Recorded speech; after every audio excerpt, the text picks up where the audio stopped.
Монголчууд бид байгаль орчныг хамгаалах ариун баялаг уламжлалтай ард түмэн анх албан ёсоор 1778 онд Богд хаан уулыг дархалснаас хойш 4 ангиллаар 100 гаруй газрыг улсын цэцэн хамгаалтад аваад байна. За сүүлийн жилүүдэд ур амьсгалын өөрчлөлт, цөлжилт, газрын доройтол, бэлчээр ашиглалтын нөхцөл байдал өндөрж байгаатай холбогдуулан энэ тусгай хамгаалалтын газар нутгийг өргөжүүлэх асуудал улам бүр чухал усаар байна.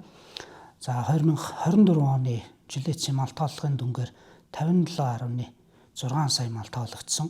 За ус цагвар орчны судалгаа мэдээллийн хүрээлэнгийн судалгаагаар нийт газар нутгийн маань бараг 80 гаруй хувь нь цөлжилтөд ямар нэгэн байдлаар өртсөн гэдэг ийм харамсалтай дүн мэдээ гарсан байгаа. Тэгэхээр олон улсад энэ газар нутгийн унган байдлыг хамгаалах, мөн байгаль орчны нөөц дааз өөрийгөө нөхөн сэргийгч чадахыг хамгаалах, мөн нэгэн ховор амтан ургамлын тархац нутгийг хамгаалах, экосистемийн төлөөлөл бүхий газар нутгуудыг хэвээр нь авч үлдэх хамгийн шилдэг арга бол газар нутгийг улсын цэцэн хамгаалтад авах явдал гэж үздэг.